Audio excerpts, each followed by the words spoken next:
Let's strip away the performance and talk plainly. As men, we're wired to pursue order. We work hard to create stability, not just in our careers or routines, but in our relationships. We want to be the calm in the storm, the still center, the protector who brings peace, not chaos. So when we finally reach that state, quiet evenings, no arguments, emotional consistency, it feels like we've made it. It's not flashy, it's not dramatic, but it's safe, sustainable, real. And yet something's off.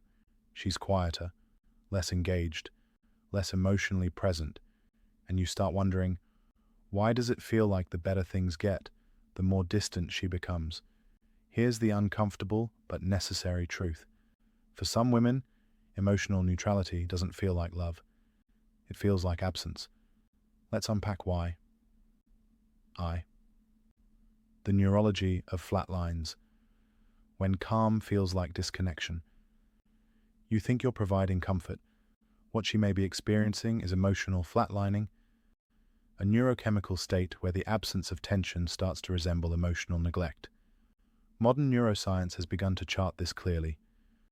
When the brain receives no emotional spikes, no variation in tone, body language, voice, or intensity, certain regions, particularly in the limbic system, begin to downregulate.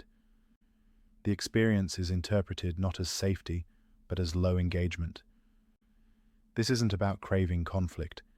It's about the brain seeking relevance, seeking proof that the relationship still has pulse. In a fascinating Turkish study from 2023, couples who reported feeling fine in their relationships, steady, conflict-free, smooth, showed significantly less neural reward activity in women than in men. The piece men interpreted as success was, neurologically speaking, being processed by women as emotional stagnation. Second, evolution doesn't retire. The biology of engagement. There's a reason this dynamic exists, and it goes back far beyond your last relationship. For 99% of human history, a woman's ability to survive and protect her children depended on a man not just being present, but being emotionally invested. That investment wasn't measured in texts or gifts. It was measured in action, especially under stress. Would he come back? Would he protect? Would he stay after conflict? Would he fight to repair, not just retreat? These moments of tension, followed by intense resolution, became biologically encoded as proof of commitment. In evolutionary psychology, this is called costly signaling, the idea that true investment can only be measured by what it costs to show up, emotionally, energetically, personally. So yes, when she provokes, questions, or stirs things up, it might not be a conscious manipulation. It may be subconscious pattern recognition, a search for a signal. Are you still emotionally present? Will you still fight for this? 3. Drama isn't the goal. Chemistry is. Let's be clear. We're not justifying dysfunction. We're explaining patterning. When a conflict occurs and is followed by resolution, physical touch, deep conversation, forgiveness, something powerful happens in the brain. A neurochemical seesaw of cortisol, then dopamine, then oxytocin. That arc can be deeply bonding. That's why some women say, I don't like arguing, but I love the reconnection after. It's not about the fight. It's about the emotional vividness that emerges in its wake. In contrast, if every day feels like a rerun, pleasant but emotionally flat, the brain begins to disengage. And disengagement feels, over time, a lot like falling out of love. IV. The cultural reinforcement, love as performance. Hollywood didn't invent these dynamics, but it amplified them. Movies, shows, music, across all genres, romanticize emotional volatility. The screaming match before the kiss, the dramatic walkout before the last-minute airport reconciliation. Conflict becomes synonymous with passion, and if you're raised on that script, What does stability look like? Boredom, settling, quiet desperation. Meanwhile, men are taught to do the opposite, to strive for control, to suppress emotion in the name of strength, to make life easier, not louder. You can see where the misalignment begins. V. The high-value response. Stability with depth. Now here's the opportunity. You don't need to play games. You don't need to start fights or provoke chaos to keep her interested. What you need is emotional intelligence with structure. Not more drama, more contrast, not unpredictability, spontaneity. Surprise her with depth, with intensity that doesn't abandon your values, with presence that doesn't demand apology, with energy that reminds her, I'm still fully here.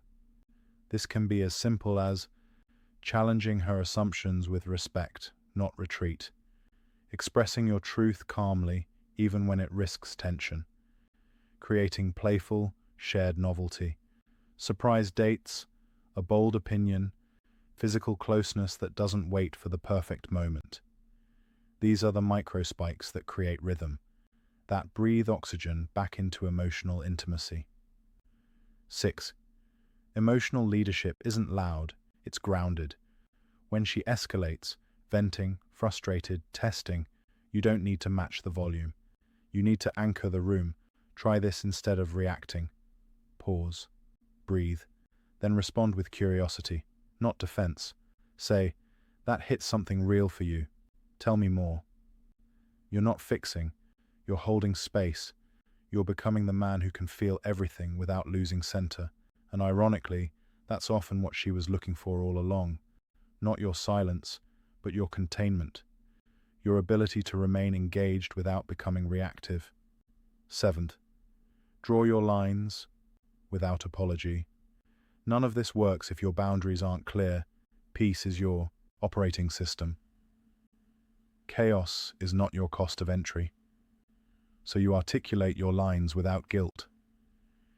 If the tone goes up, I'll take a break and come back when we're calm. I want to hear you fully, but not if it means disrespecting either of us. The more consistent you are, the faster her nervous system adapts. If the old drama no longer produces emotional results, she'll find new ways to connect, and you'll both grow. 8. Long-term passion. Isn't luck, it's calibration. Even the best relationships drift into routine. That's biology, not betrayal. But that's why high-agency men lead the recalibration. Every few months inject something new, a challenge, a shared project, a travel experience that shifts context. Not because you're losing her, but because you understand how the mind works. You're not competing with chaos, you're offering something better, engaged presence without emotional volatility. Final word, peace doesn't mean absence. If she's fading, it's not because you're too calm, it's because the calm became empty. You don't abandon peace, you add intensity to it. You become the storm's edge, not its center. You let her feel you, not as a fix, but as a force, because presence isn't about volume, it's about gravity. And the men who understand this, who bring emotional depth without drama, structure without suppression, don't just keep the spark, they become the very reason it burns.